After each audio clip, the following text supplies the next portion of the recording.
कल जो है हमने वो डेल ऑपरेटर शायद आई थिंक सो कि उसको ख़त्म कर लिया था डेल ऑपरेटर। हाँ, डाइवर्जेंस की एग्जांपल आपको कहा था ना कि आपने कर लेनी है, खुद नहीं की वो। नहीं, मैंने डाइवर्जेंस की करवाई, थ्योरेटिकल करा दी थी यार, करवा नहीं थी दी है एग्जांपल जो है करवा। आज हमने कर्ल पढ़ना है।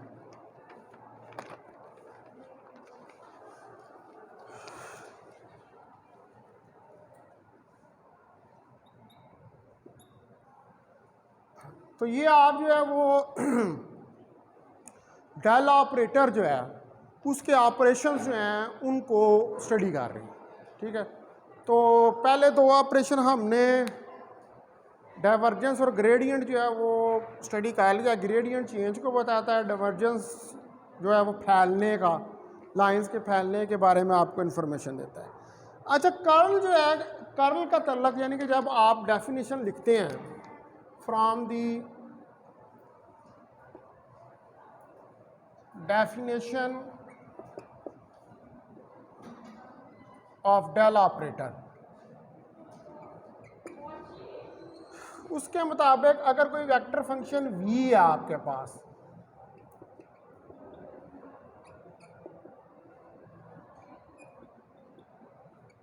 ये कोई वेक्टर फंक्शन है, ठीक है, तो इसका ऊपर अगर डेल ऑपरेटर आप अप्लाई करें,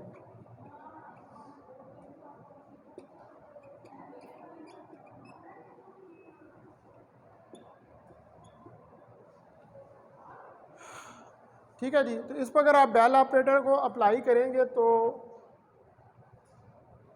del cross v, curl, curl के अंदर क्रॉस प्रोडक्ट आ जाती है वेक्टर की। ठीक है, तो डेल क्रॉस v जो है ये हमारे पास आ जाएगा डिटर्मिनेंट की फॉर्म में। वैसे दो तरीकों से आप मल्टीप्लाई कर लेते हैं क्रॉस प्रोडक्ट को, लेकिन आसान तरीका जो मल्टीप्लिकेशन का होता है वो डिटर्मिनेंट के ज़रिए आप इसको कैलकुलेट करते हैं।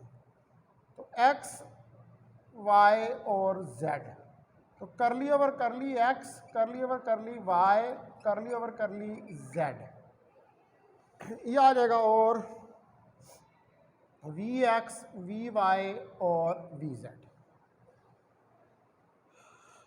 ठीक है जी, what is this is determinant del cross v को इन फॉर्म ऑफ डिटर्मिनेंट मैंने लिख लिया। अब आप इस डेल क्रॉस v को ओपन करें तो पहला कॉलम, पहली रो, ठीक है, x unit vector into curly v Z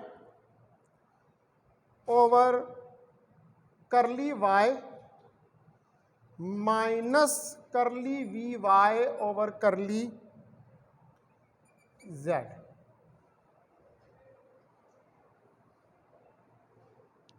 ठीक है, उसके बाद दूसरा column first row minus y unit vector,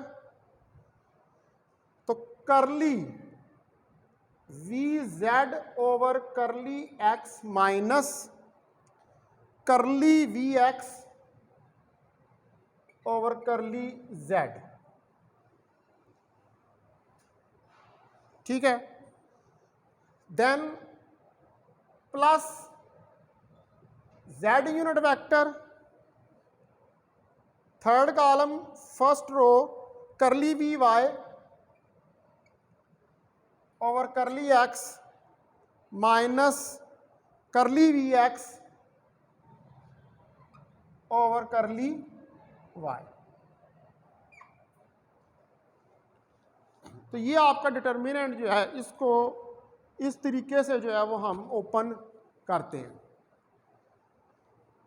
ठीक है, दिस इज द कर्ल। ये अब मैथमेटिकल हमने फॉर्म में इसको लिखा है। तो अब यहाँ पर v जो है वो वेक्टर फंक्शन है, और ये वेक्टर फंक्शन जो है यानी कि ये जो क्रॉस प्रोडक्ट है, ठीक है, इट इज लाइक, यानी कि डेल क्रॉस v जो है it is like a cross product, यानी कि यहाँ पर जो डेल क्रॉस v है वो एज ए क्रॉस प्रोडक्ट के तौर पर काम कर रहा है। तो del cross v is like a cross product of vector function v and cross product is a vector quantity.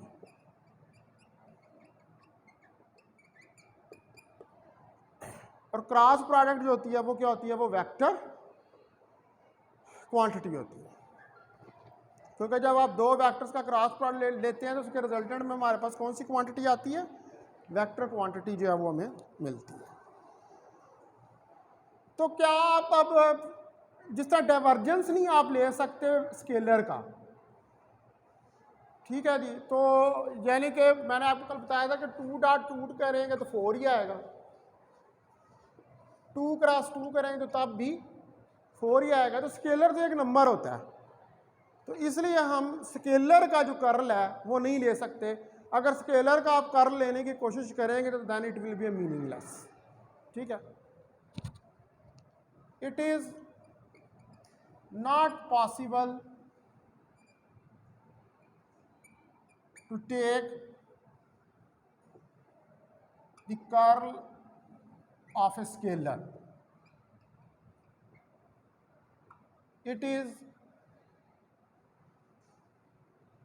meaningless.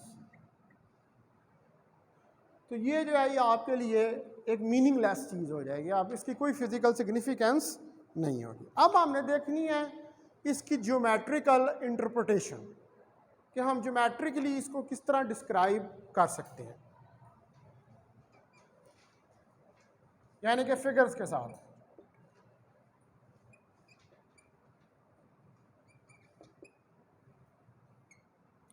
तो ज्योमेट्रिकल इंटरप्रिटेशन जो है उसमें जो कर्ल है यानी कि डेल क्रॉस वी, ये मेजर करता है कि how much vector function v curls around, कि कितना जो वेक्टर फंक्शन v है वो कर्ल अराउंड कर रहा है किसी पॉइंट के about.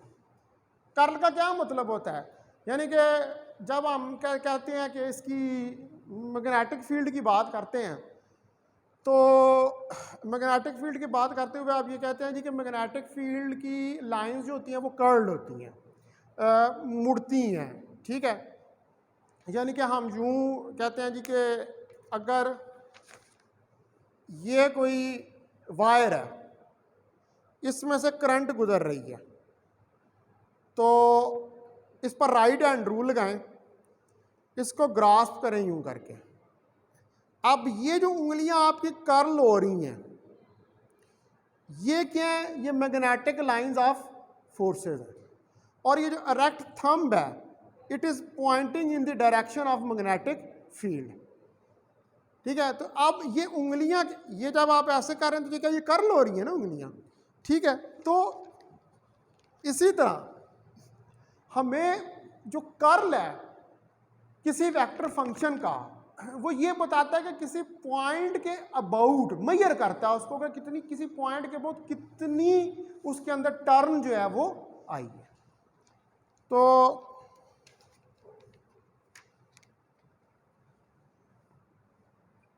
the curl dash cross v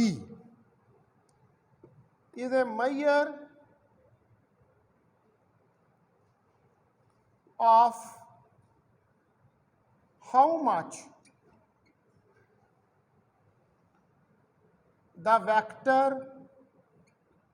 v curls around, कि कितना वेक्टर v जो है वो कर्ल अराउंड हुआ है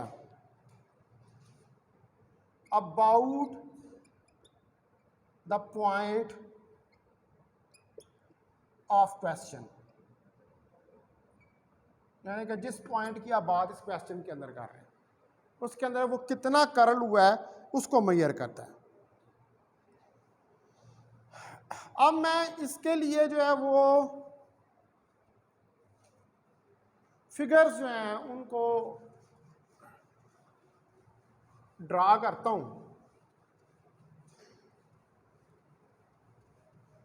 इसकी ज्योमेट्रिकल इंटरप्रिटेशन के लिए।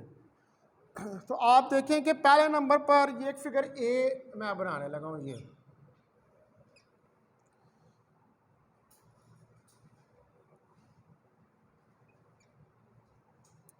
ये एक्स, ये वाई,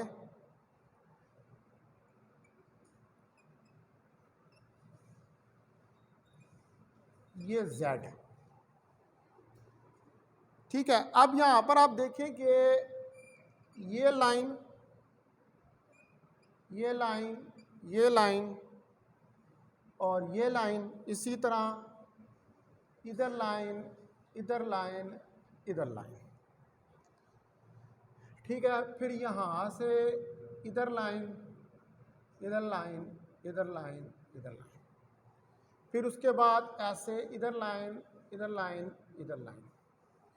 ठीक है, देन यहाँ पे लाइन, इधर लाइन, ऐसे। ठीक है, और ऐसे ही इधर लाइन। ठीक है, फिर इसी तरह यहाँ पर ये लाइन, ये लाइन, ये लाइन, ये लाइन। ठीक है, और फिर इधर भी हमारे पास जो है ये ऐसे, ये इसको बेशक मिटा दें इसे,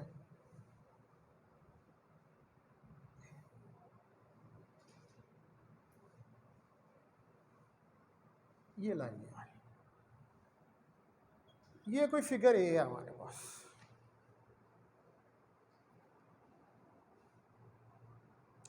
अब आप यहाँ पर 3 फंक्शंस हैं इस फिगर ए के अंदर। ठीक है, एक्स, वाई और जेड। देयर आर 3 फंक्शंस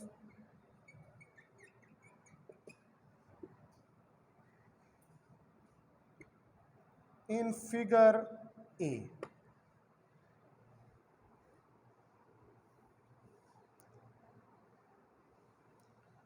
तो अब मुझे बताएं आपकी अंडरस्टैंडिंग के मुताबिक इनका कर्ल है?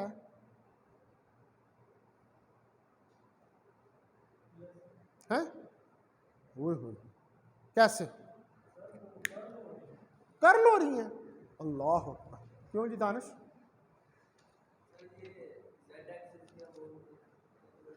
जेड एक्सेस की तरफ तो मैंने कोई चीज़ निकाली ही नहीं है। देख ले औरंगजेब, तूने मुझे लैब करवानी है इलेक्ट्रॉनिक्स की, देख ले। हैं? क्यों जी? इधर से कोई बताएगा? हैं? है?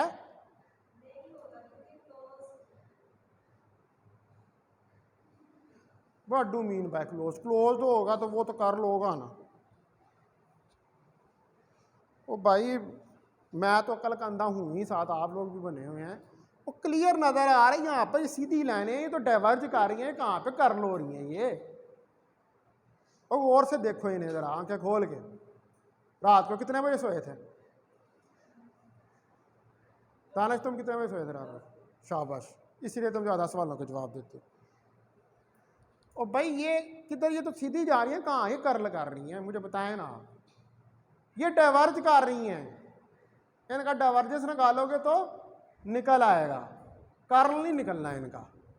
ठीक है, ऐसे पॉइंट कर रही है ना, कोई ऐसे पॉइंट कर रही है, ये तो सीधी हैं, इनके अंदर तो किसी भी कोई एक्सेस हमने लिया ही नहीं है यहाँ पर। ठीक है, तो इन तमाम का तीनों वेरिएबल्स का ये जो 3 वेरिएबल्स हैं फिगर ए के अंदर, इनका क्या है? इनका कर्ल 0 है।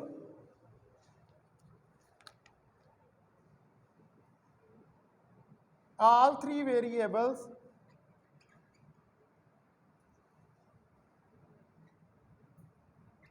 have 0 curl.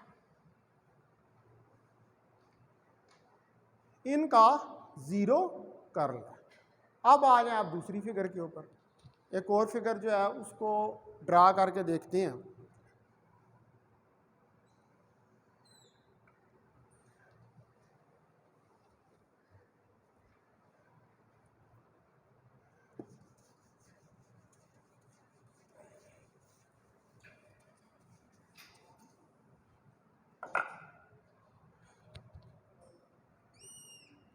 ठीक है जी। तो यहाँ से ऐसे और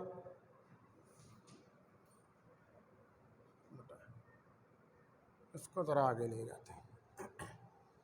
उसके बाद इधर से लाइन निकालें ये।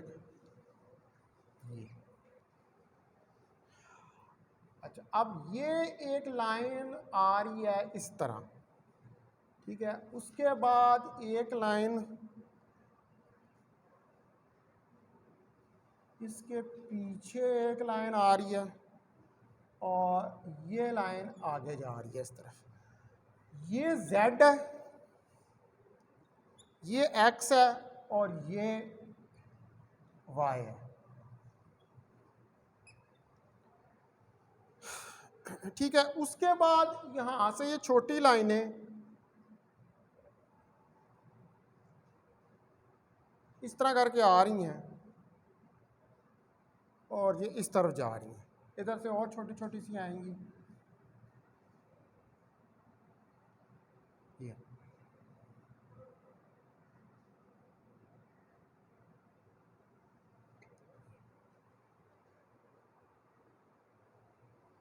ठीक है, इस तरफ से भी आएंगी।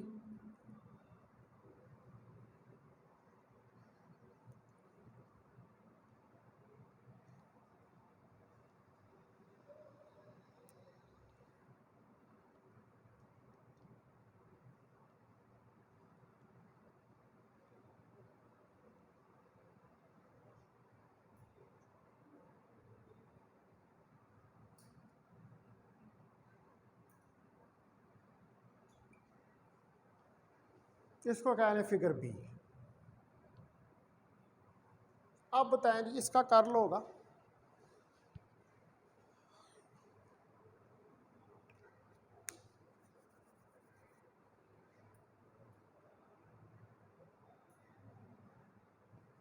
ये, हम मेरा ख्याल है BSc में तो कर्ल पढ़ना शुरू कर देते हैं।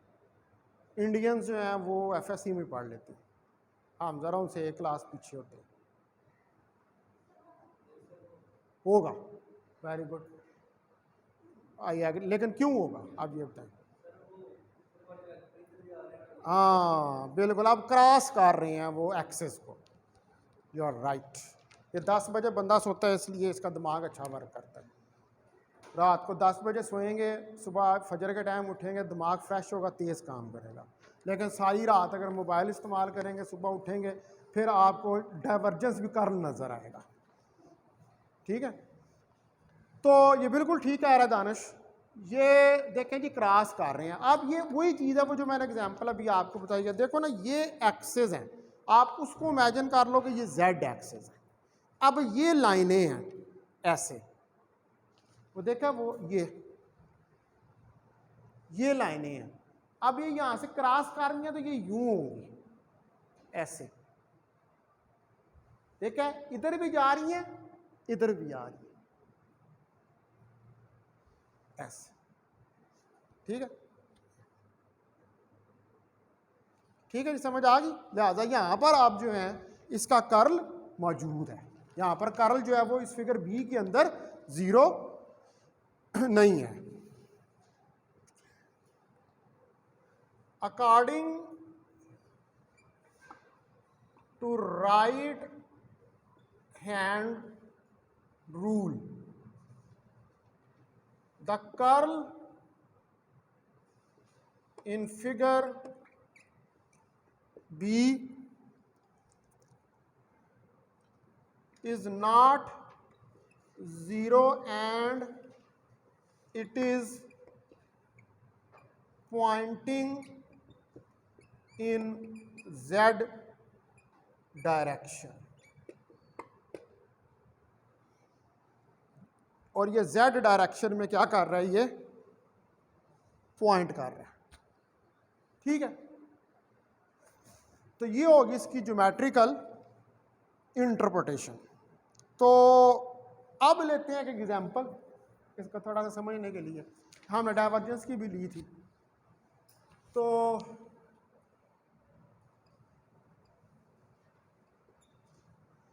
एग्जाम्पल क्या है कि आप इमेजिन करें कि आप एक पॉन्ड के एज पे खड़े हैं। ठीक है, इमेजिन you are standing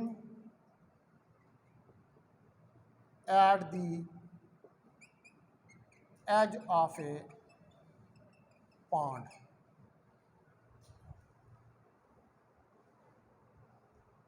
आप किसी पॉन्ड के एज पे खड़े हैं और फ्लोट करते हैं एक स्मॉल पैडल व्हील, एक छोटा स्मॉल पैडल व्हील को फ्लोट का मतलब होता है तैरना, उसको तैरा देते हैं।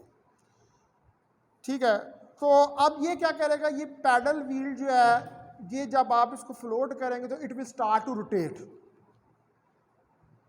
ये रोटेट होना शुरू हो जाएगा। तो जब ये रोटेट हो रहा है तो इसका मतलब है कि ये जिस पॉइंट के अबाउट रोटेट हो रहा है वहां पर कर्ल जो है वो नॉन जीरो।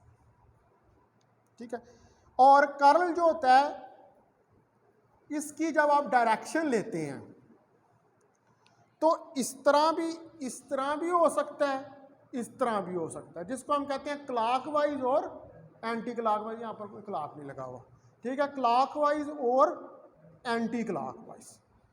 ठीक है, तो अब ये जब आप इसको फ्लोट करेंगे उसके ऊपर तो ये रोटेट करेगा। अब रोटेशन इसकी क्लॉकवाइज भी हो सकती है और एंटी क्लॉकवाइज भी हो सकती है। तो आप एक एज के ऊपर खड़े हैं पॉइंट के and float a paddle wheel, एक पैडल व्हील जो है वो फ्लोट कर देते हैं। It starts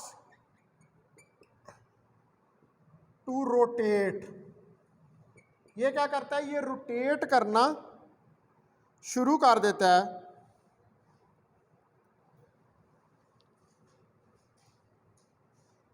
then you placed it at a point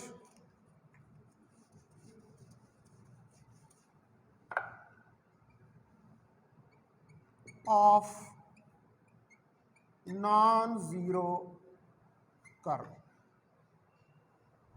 देखो उस पॉइंट पर आपने इसको प्लेस किया जिसका नॉन जीरो कर्ल है।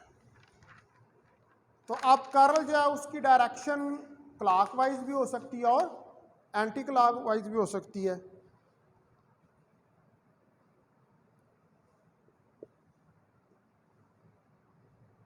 The direction of curl will be clockwise और एंटी क्लॉकवाइज। और एक वर्लपूल जो होता है, इसके एक और एग्जांपल भी है। अब वर्लपूल होता है कोई मास ऑफ वाटर, समुंदर के अंदर, और बहुत बड़ा मास ऑफ वाटर समुंदर के अंदर जो किसी पॉइंट के अबाउट रोटेट करना शुरू कर दे, तो उसको हम क्या कहते हैं, Whirlpool.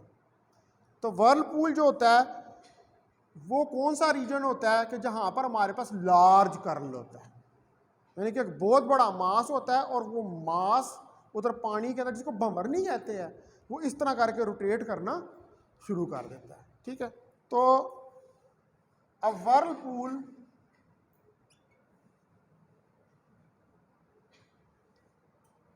will be a region of large curl. तो वर्लपूल जो है वो एक रीजन, यानी कि मास, कोई पानी का मास किसी जगह पर इकट्ठा होकर घूमना शुरू कर दे।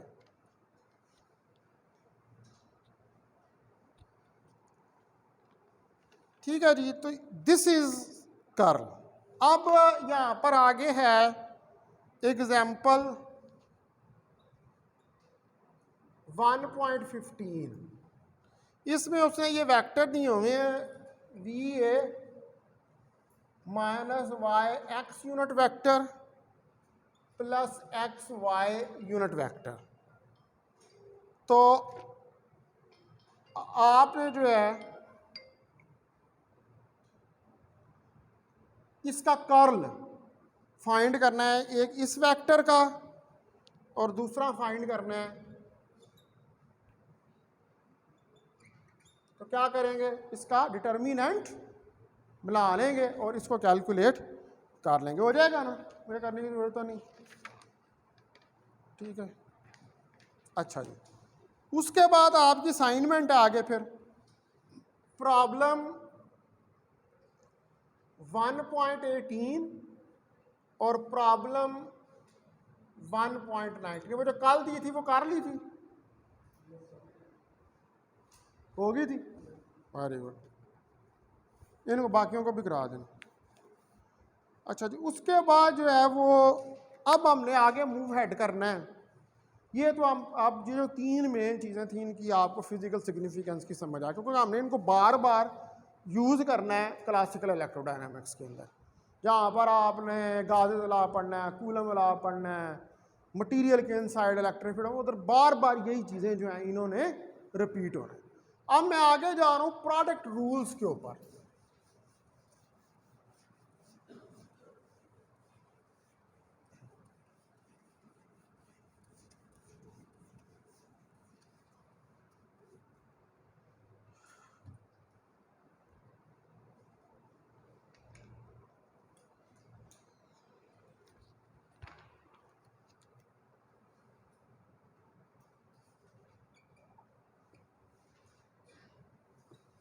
ये आप पढ़ रहे हैं कैलकुलस, ठीक है, और डिफरेंशियल और इंटीग्रल कैलकुलस, इसको हम स्टडी कर रहे हैं, यानी इसके बेसिक रूल्स जो हैं उनको, ये एमएमपी में भी होते हैं, आप जब एमएमपी स्टार्ट करेंगे तो उसमें भी आप ये चीज़ें पढ़ेंगे।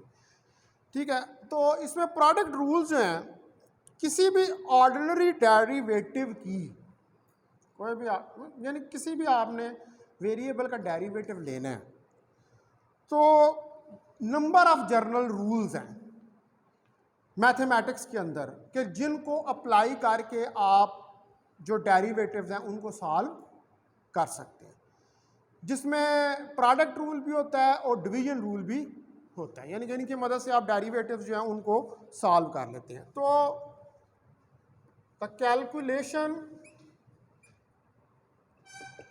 Of ordinary derivative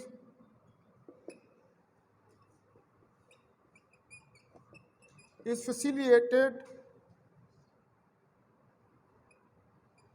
facilitated by a number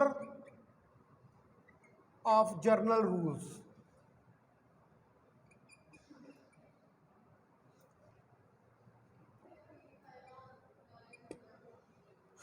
number of general rules जो हैं वो यूज़ किए जाते हैं इसके लिए, सच एज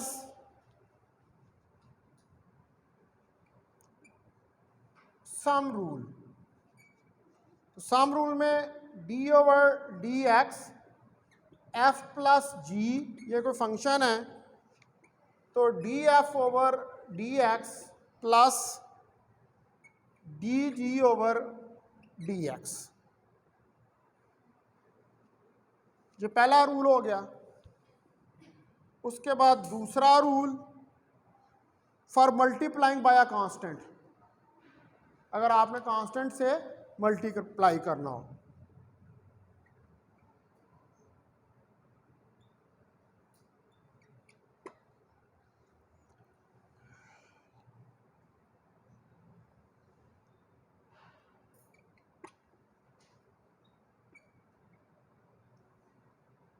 अगर आपने कांस्टेंट जो है उससे मल्टीप्लाई करना है तो फिर d/dx के f इज इक्वल टू के df/dx, ये आ जाएगा।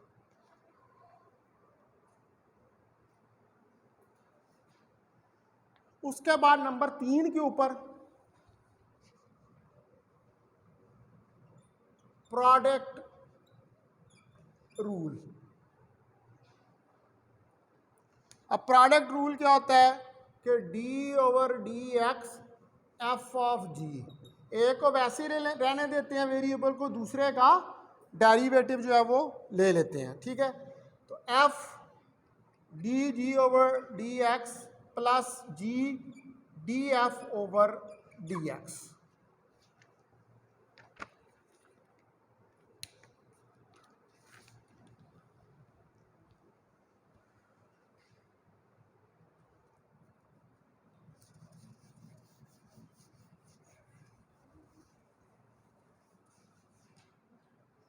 ठीक है जी, ये 3 रूल हो गए। इसके बाद क्वोशंट रूल आएगा।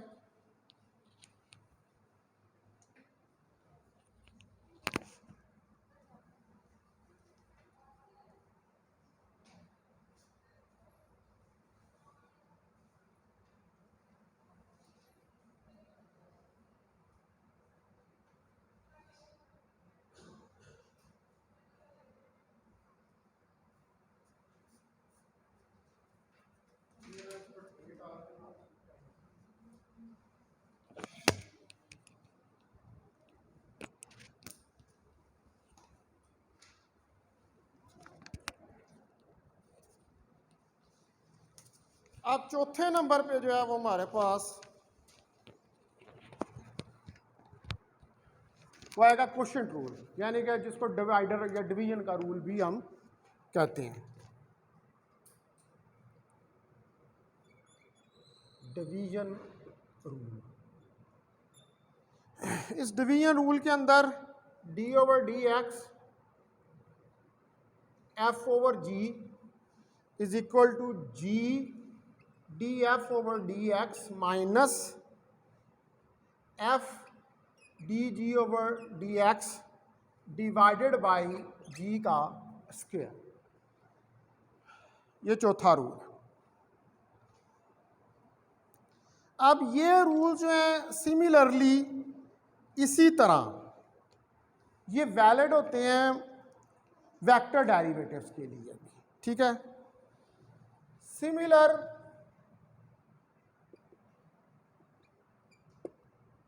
relations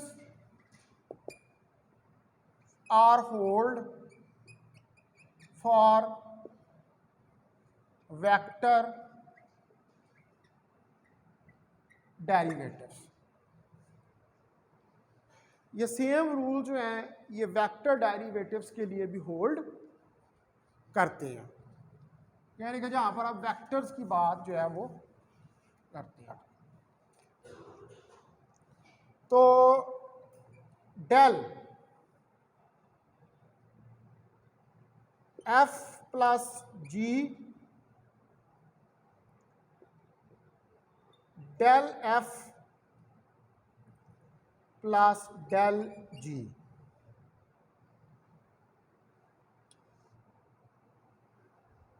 ठीक है जी।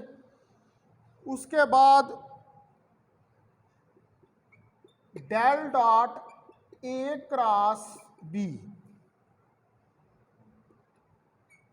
Del dot A plus del dot B, ये 1 हो गया, ये 2 हो गया। Then 3 del cross A plus B, तो ये हो जाएगा del cross A plus del cross, इनको कहते हैं वेक्टर आइडेंटिटीज। इनमें से कुछ आपने मैकेनिक्स में प्रूव भी की हुई हैं, कुछ मैं आपको दूंगा अभी मजीद प्रूव करने के लिए, ठीक है। इनको हम कहते हैं वेक्टर आइडेंटिटीज, वेक्टर डेरिवेटिव्स के लिए इनको यूज करते हैं। इसी तरह चौथे नंबर पे हमारे पास डेल के एफ, के डेल एफ, ठीक है। उसके बाद इसी को इस तरह भी लिख सकते हैं डेल डॉट के ए इज इक्वल टू के, स्केलर बाहर आ जाएगा, डेल डॉट ए, ठीक है। ये हमारे पास 5वां रूल हो गया। फिर डेल क्रॉस के ए, तो के इंटू डेल क्रॉस ए, ये छठा रूल हो गया।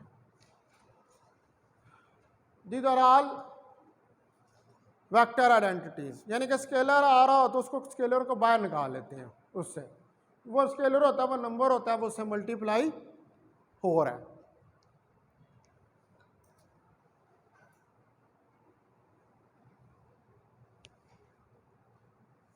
अच्छा, अब प्रोडक्ट रूल जो हैं ये इतने सिंपल नहीं होते। ऑब्वियसली जब आप डेरिवेटिव्स को अप्लाई करते हैं, ठीक है, चाहे आप वेक्टर के ऊपर कर रहे हैं, चाहे आप स्केलर के ऊपर उसको कर रहे हैं, there are two ways to construct,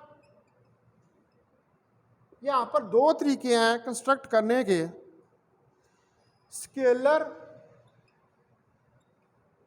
as a product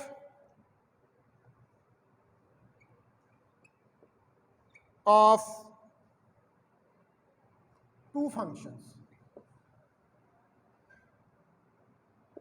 तो दो तरीके हैं जिनकी मदद से आप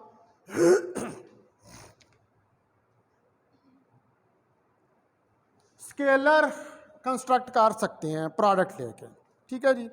एक तो है कि F G number one, product of two scalar functions, यह तो सीधी सीधी दो स्केलर फंक्शंस की प्रोडक्ट है। एफ और जी क्या हैं, दो स्केलर्स हैं। उसके बाद नंबर टू के ऊपर A dot B, dot product of to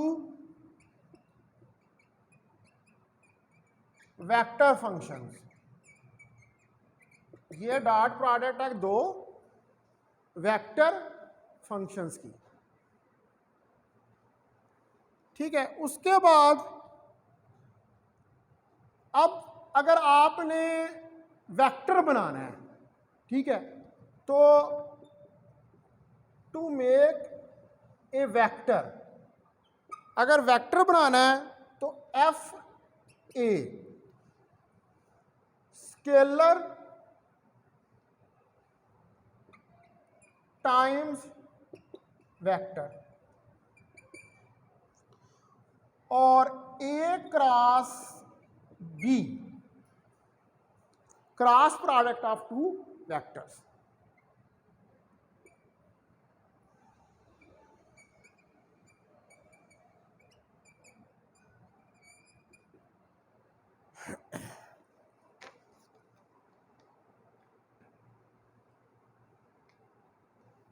अब हमारे पास 6 जो है वो मजीद प्रोडक्ट रूल्स हैं, ठीक है जी। वो 6 मजीद प्रोडक्ट रूल जो हैं वो दो तो ग्रेडियंट्स के लिए हैं, ठीक है, ठीक है।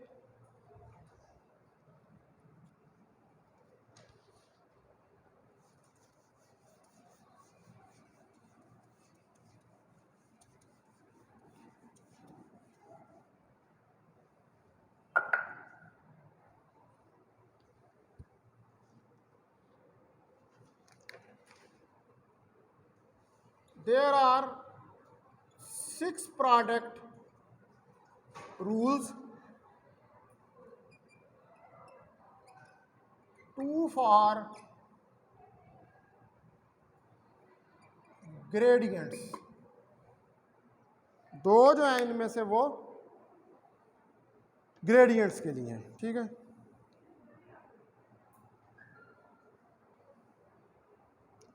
तो पहला देखते हैं हम, del F G, F del G plus G del F. दूसरा del A dot B is equal to A cross del cross B plus B cross del cross A plus A dot del B plus B dot del ए।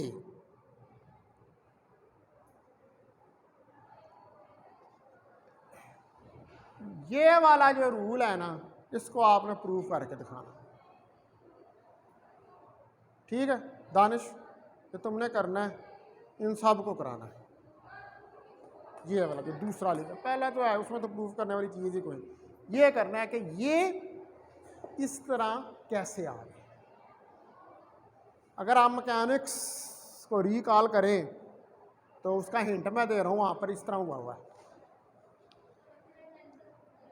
जी।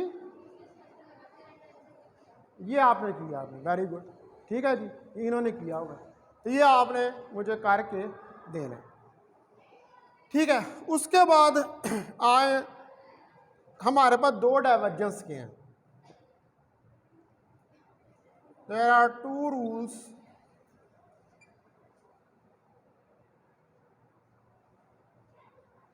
ये tensor वही है जिसमें आपकी सप्लियाँ आई थी?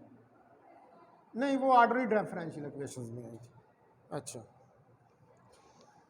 तो ये जो दो फंक्शंस हैं अब यहाँ पर डाइवर्जेंस के लिए, एक तो del dot F A, F into del dot A plus A dot del F, इसको भी आप ट्राई कर सकते हैं। कैसे? इसकी लेफ्ट हैंड साइड लें और राइट हैंड साइड के बराबर प्रूव करें, या राइट हैंड साइड लें और लेफ्ट हैंड के बराबर, लेकिन जो राइट हैंड लेके लेफ्ट हैंड निकाल नहीं जाता आसान। ये एक आ गया। उसके बाद दूसरे नंबर पे इसके अंदर del dot A cross B, B dot del cross A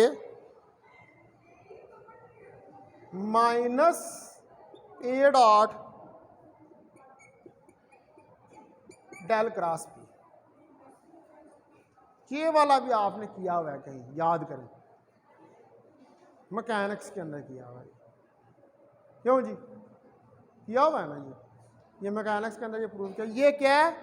vector triple product, vector triple product है। सारे स्केलर आ रहे हैं, और भाई ये स्केलर ट्रिपल प्रोडक्ट, और डॉट आ रही है बीच में।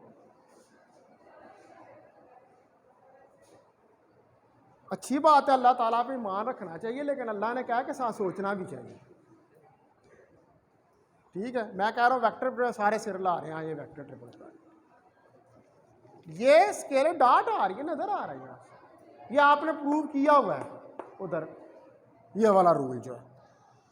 अच्छा, उसके बाद हमारे पास दो रूल्स हैं कर्ल्स के लिए। ठीक है, टू रूल्स फॉर कर्ल्स। इसमें एक तो है डेल क्रॉस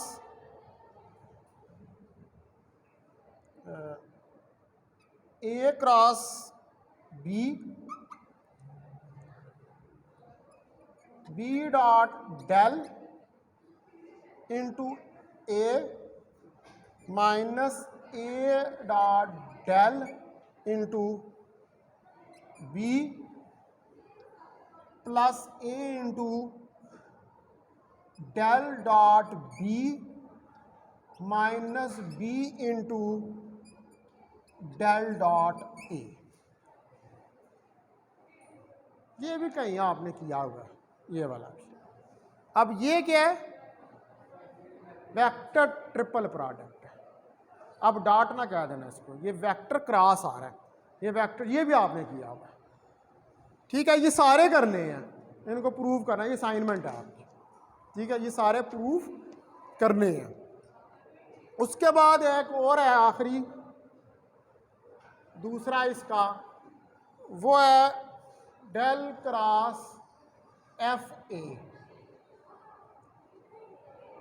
तो ये हो जाएगा F into del cross A minus A cross del F. इसको भी करके देख। These are all vector identities.